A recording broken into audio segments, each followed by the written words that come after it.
Priviți această mâță, fără preocupare în viață, care se uită la piciorul meu.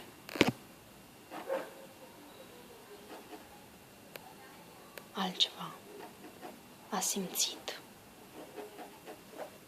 acest deget.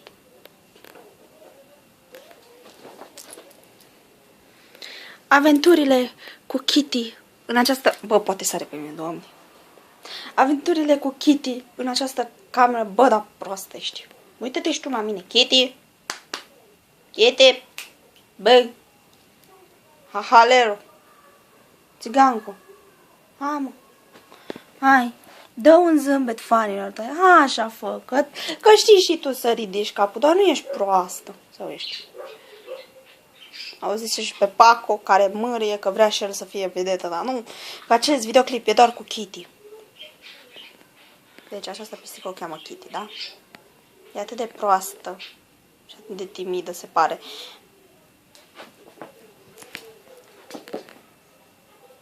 Vedeți? E atât de timidă încât își bagă capul pe unde e DVD-ul și merge încet, de fapt grăpește pasul și se duce în baie. Pentru că, uitați baia, atât de înfricoșătoare e. Și uitați-o pe Kitty.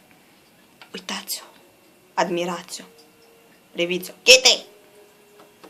Uită-te și tu la fanii tăi, că doar nu fac asta pentru celebritate.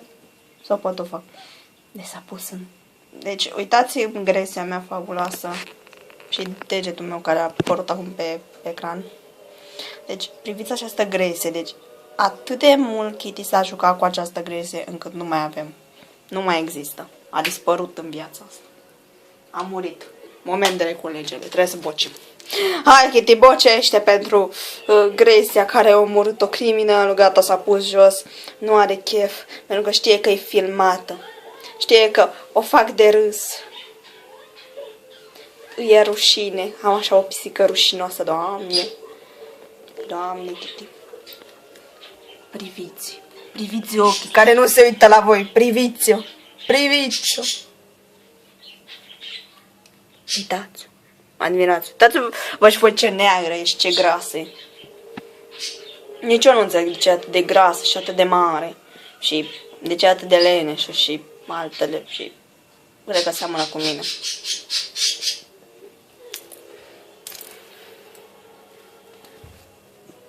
Așa, Kitty. Așa. Bătăile noastre, Kitty. Mai pică și telefonul din mână. Bă, dacă mi-l spargi de o mie oară, te bat eu pe tine. Îți fut un cap în gură, Kitty. Deci nu-ți fut o palmă. Așa, ne depărtăm. Ignorați papucii de prin casă sau sticla aia care dracu știi, care nu știu, am de mulți ani. S-a blocat. S-a blocat. A, bă, nu, gata. Și Kitty, ce mai zici? Ignorați această sanda care mama a pus-o la... Știu, eu zic de sanda, dar chestia aia lipită cu scoși pe perete. Ce dracu mai e? Bă, nu știu nici eu. Kitty. Kitty. Kitty. Mâțo.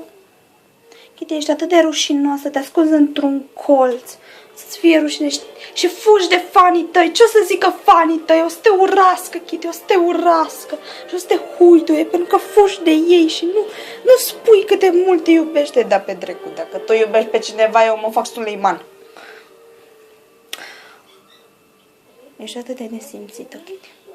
Atât de nesimțită. Atât de Bă, iar sar pe piciorul meu. Bă, ești gâncă. Așa, Kitty, vii cu agilitate la mine și te pregătești.